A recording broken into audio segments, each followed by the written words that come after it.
Баршаңызға сәлем. Бүгін сіздермен базардағыдай кәріс халқының дәмді салаттарының бірі маркавча салатын жасайтын боламыз. Бұл салаттан пияз қосып және де пияз қоспайтын рецептімен бөлісетін боламын. Салатқа сәбіз, пияз, чеснок, дәмдеуіштер қажет болады. Барлық ингредиенттерді видеоның астына описание бөліміне жазып қалдырамын. Ең алдымен 600 грамм сәбізді корей күшіне өткіземіз. Сәбіз өте дәмді болғаны дұрыс. Салаттың дәмі де ерекше болып шығады.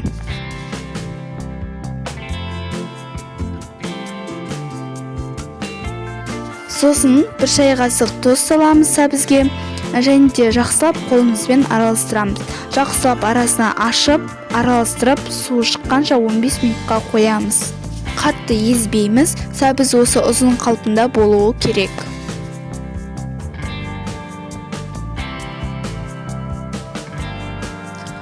Осында 5 дана чеснокты үкіштен өткіземіз.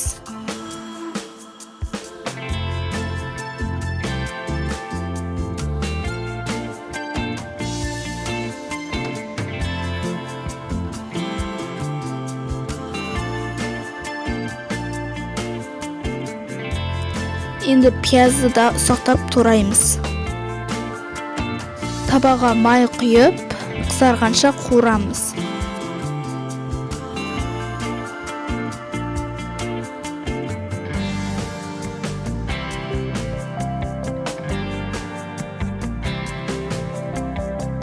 Пияз дайын. 15 минуттан кейін суын сығып алып, суын төгіп тастаймыз. Осы ыдысқа сәбізді қайтадан саламыз. Сәбізге қант қосамыз, қызыл бұрыш, қара бұрыш, кориандр және де чеснок қосамыз. 70% уксустан 1 шай қасық қостым және де 1 шай қасық соевый соус қостым. Қызып тұрған майымызды құямыз. Одан кейін шанышқан көмегімен араластырып, кейін қолымызбен араластырамыз. Салатты жақсылап араластырып болғаннан кейін дәмін көріңіздер. Тұз, қанты, соус жетіспесе аздап қосыңыздар. Салат дайын. Енді дәл осы рецепті пиязсыз, соуссыз дайындаймыз. Енді дәл осы рецепт болғаннан кейін сәбізді теркадан өткіземіз. Үстінен тұз себелеп 10 минут қалдырамыз.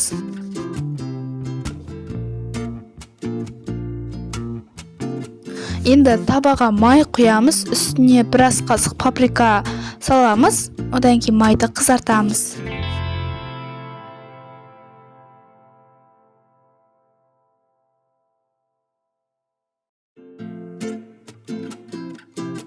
Сәбіздің суын сығып аламыз, суын төгіп тастаймыз.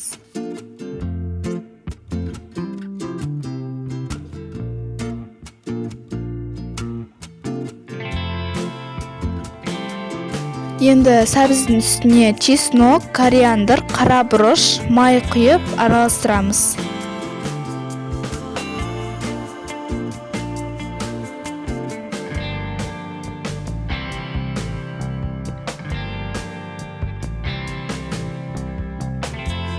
Араластырамыз, одан кейін банкімізге салып 15 минут холодильникке қоямыз.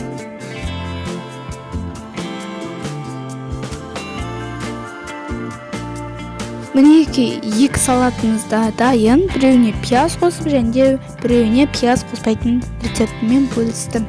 Егер де видео ұнаса, арнама тіркеліп, осы видеоға лайк басып, комментарий қалдыруды ұмытпаңыздар.